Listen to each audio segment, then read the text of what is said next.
பிரதமர் அவர்கள் சில அறிவிப்புகளை செய்திருக்கிறார். ஜிஎஸ்டி வரி குறைப்பு இருக்கும், அதுவே தீபாவளி பரிசாக இருக்கும் என்றும் கூறியிருக்கிறார். மகிழ்ச்சி. எங்களை பொறுத்தவரையில் ஜிஎஸ்டி வரி என்கிற அந்த முறையே கைவிடப்பட வேண்டும், பழைய முறையே நடைமுறையில் இருக்க வேண்டும் என்பதுதான்.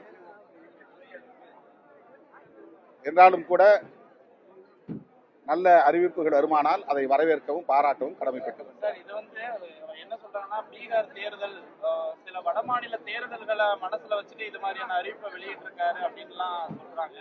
அது அப்படிதான் எடுத்துக்கணுமா? இந்த தேர்தலுக்காக செய்தாலும் அது மக்களுக்கு பயன் தரும் என்றால் அதை வரவேற்கிறோம்.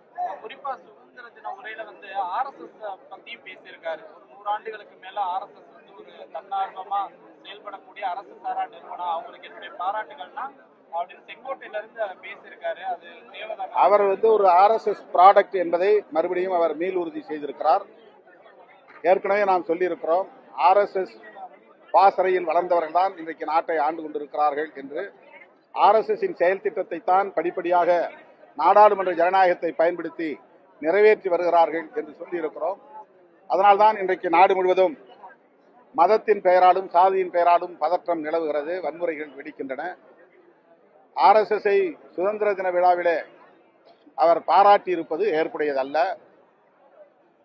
அந்த இயக்கம் அரசு சாராத ஒரு தொண்டு நிறுவனம் என்றாலும் கூட அந்த இயக்கம் பலமுறை இந்திய ஒன்றிய அரசால் தடை செய்யப்பட்ட இயக்கம்.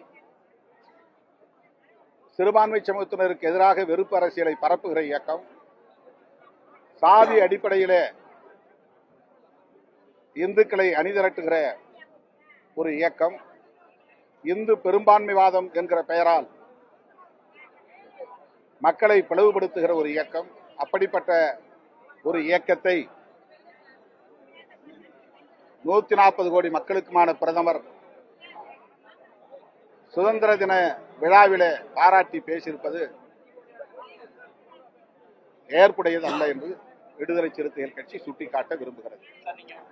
தூய்மை பணியாளர்கள் பிரச்சனையில் விடுதலை சிறுத்தைகள் கட்சி தொடக்கத்திலிருந்து தூய்மை பணியாளர்களுக்கு ஆதரவாக குரல் கொடுத்திருக்கிறோம். 11 மண்டலங்கள் ஏற்கனவே அதிமுக ஆட்சியில் தனியார் மயப்படுத்தப்பட்டிருப்பதாக தெரிகிறது. மொத்தம் 15 மண்டலங்கள் சென்னை மாநகராட்சியிலே. அனைத்து துறைகளிலும் தனியார் மயப்படுத்துதல் இந்திய ஒன்றிய அரசுக்கு சொந்தமான துறைகளாக இருந்தாலும் மாநில அரசுகளின் கட்டுப்பாட்டில் உள்ள துறைகளாக இருந்தாலும் தனியார் மயப்படுத்துதல் தீவிரமடைந்து வருகிறது. தனியார் மயப்படுத்துவதை எதிர்க்க வேண்டும், அதை கைவிடச் சொல்லி இந்திய ஒன்றிய அரசுக்கும் வலியுறுத்த வேண்டும் என்பது பொதுவாக நாம் புரிந்து கொள்ள வேண்டிய ஒன்று. மாநகராட்சிக்குள்ளே இந்த 2 மண்டலங்களில் தனியார் மயப்படுத்துகிற நடவடிக்கையில் தமிழ்நாடு அரசு ஈடுபட்ட போது உழைப்போர் உரிமை இயக்கம் அதை எதிர்த்து போராட்டம் நடத்தியது. அந்த இயக்கத்தின் தலைவர்களோடு பாரதி, தோழர் குமாரசாமி ஆகியோரோடு நான் தொடர்பிலே இருந்தேன், விவாதித்தேன். அதன் அடிப்படையில் இந்த 2 மண்டலங்களை சார்ந்த தூய்மை பணியாளர்களை மட்டுமாவது NULM என்கிற திட்டத்தின் கீழ் பணியாற்ற அனுமதிக்க வேண்டும், தனியார் மயப்படுத்துவதை கைவிடுவதற்கு உரிய முயற்சிகளை மேற்கொள்ள வேண்டும் என்று வலியுறுத்தினோம். முதல்வரையும் சந்தித்து வலியுறுத்தினோம், அமைச்சரோடும் தொடர்ந்து வலியுறுத்தினோம். அதையும் மீறி உயர்நீதிமன்றம் அனுமதி இல்லாமல் போராட்டம் நடத்தக்கூடாது என்று சொன்னதன் அடிப்படையிலே அவர்களை அங்கிருந்து கைது செய்து அப்புறப்படுத்தியதாக காவல்துறையும் அமைச்சர்களும் கூறினார்கள். எது எப்படி இருந்தாலும் மீண்டும் நான் விடுதலை சிறுத்தைகள் கட்சியின் சார்பிலே தமிழ்நாடு அரசுக்கு விடுக்கிற வேண்டுகோள், தனியார் மயமாக்கும் முயற்சியை கைவிட வேண்டும். தமிழ்நாடு முழுவதும் மாநகராட்சிகளில், நகராட்சிகளில், பேரூராட்சிகளில், ஏன் ஊரக அமைப்புகளில் பணியாற்றக்கூடிய தூய்மை பணியாளர்கள் அனைவரையுமே அரசு ஊழியர்களாக ஆக்க வேண்டும், அவர்களை தனியார் வசம் ஒப்படைக்க கூடாது என்று விடுதலை சிறுத்தைகள் கட்சி வேண்டுகோள் விடுக்கிறது.